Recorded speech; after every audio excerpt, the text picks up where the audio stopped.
Цане и ламјата, чита Александар Станојков. Во една планина имало една страшна ламја. Големи пакози праела на околијата, на луѓе и на имање. Големи поплаќи од народот му иделе на царот. Многу пати царот Асчер праќал да ја убијат таа лоша ламја. Арно ама не можеле да ја убијат, чунки таа била многу страшна и силна, ни куршум ни сабија ја убивало. Голема мака му било на царот дека не можел да ја сотили таа страшна ламја. Најпосле издал заповед по сета царска земја, кои ќе се наидит и наватит за да ја убијат ламјата, ќе ја дајал ќерка си за невеста. Од таа таксувачка на царот, многу момчиња беа после да ја убијат ламјата, арно ама сите беа изгинале и назад не беа се вратиле. Си било едно утро момче, не толку јунак, ама многу утро и преитро. Тоа беше чуло царската заповед за кој ќе убијат ламјата, ќе му ја дајал ќерка си за невеста. Мајко мури, знаеш што сакам да правам или не знаеш? Му рекло на мајка си. Јас ќе ти одам да ја тепам ламјата или жива ќе ја ватам и на царот да му ја однесам за ќерка му да ја земам и богат да се сторам, чунки со оваа пуста сиромаштија не се излегува на глава. Синко цане, ами што те спулајал Господ, спулај му? Што ќе одиш да ја тепаш ламјата и да се загинеш млад и зелен? Ами ти бре, синко цане, зар не си чул од сите јунаци момчиња што отидоа назад не се вратија? Кога таквие јунаци отидоа и од ламјата загинаа, да ти, синко цане, што си ми слабодушно, не ќе загинеш? Немој, синко цане, нека и Исус си на младоста да загинеш и мене сиромашка да ме остаиш. Цане никако не беше ја послушал мајка си, само беше рекол: проштај ми, мајко, и биди си раат, оти јас не ќе да загинам, ами на царот зет ќе му се сторам. Така ја рече на мајка си и му отишол кај царот да му сака тизим да ја отепат ламјата.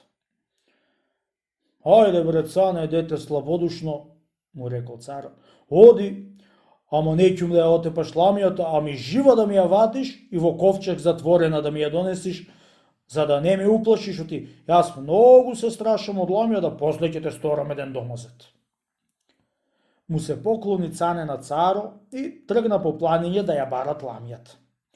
Овде, онде по планиње, дошол близу до сараите од ламјата. Се прибрал до портата од царот и се стуткал како некој сиромавче. Шетајќи низ двор ќерка му од ламјата, кога шетала го видела цанета и отрчала да го видите. Што бараш овде, бре, момче? Му рекла на од ламјата портата.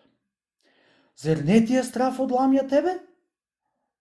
Страф ми е, сестро моја, му рекол цане, туку пуста сиромаштија моја и гладост ме донесоа да одам и на оддушманот на портата, како што рекле стари, кој паѓа в море и за змија се ваќа.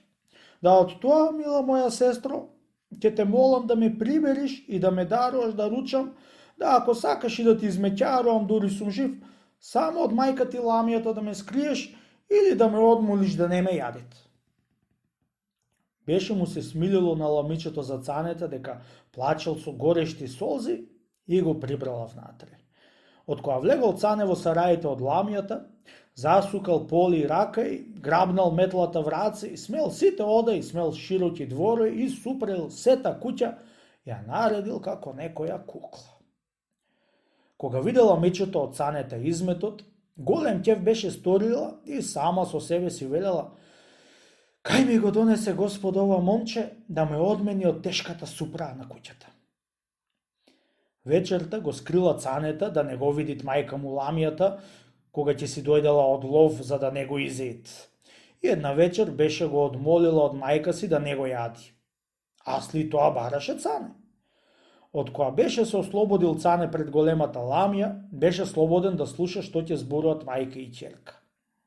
Поминале неколку дни и не знам за ошто се скарале мајка и ќерка, да ја тепала големата ламја малата. Плакала, жалела малата ламја, одинат што и било ватила да кажуваат сама со себе. Ах, мори мајко, ах, мори јудо, дека ме најде помала, ти ќе ме биеш. Ја знам за тебе што треба. Да појдам кај царо и да му кажам за да направи еден ковчег што да нема ни дзирка ни прозирка, да те затвори внатре и да ми те загубит. Ете, така треба за тебе, ама немат кој да ти го сторит, да видиш ти како ме тепаш мене без никаков кабает. Од кога ислуша Цане зборовите од ламичето, застана да се дума и да се мисли со каков марифет да ја ватит ламијата. Дума шеста, издума и туку една вечер беше се исчепил од кај ламијата. Одел низ планина, нашол еден јагленар кај што праел јаглење. Му се молил на јагленарот да седи неколку дни при него за да му помага јаглење кога ќе правит. Работил Цане, дури се исцрнил во лице и во алишта, веќе како араб се сторил, што никој да не го познаат.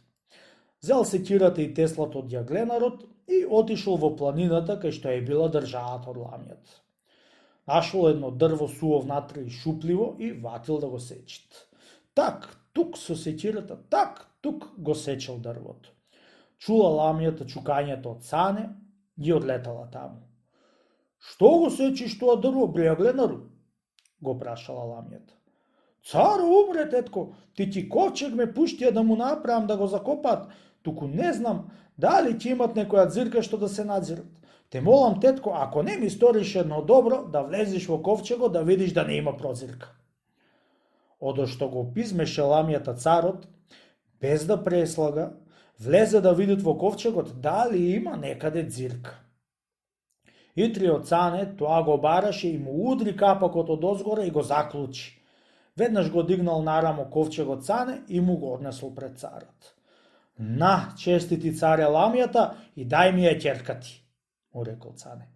Така те сакам, бре Цане, јунак да бидиш и зеддар ми си, му рекол царот.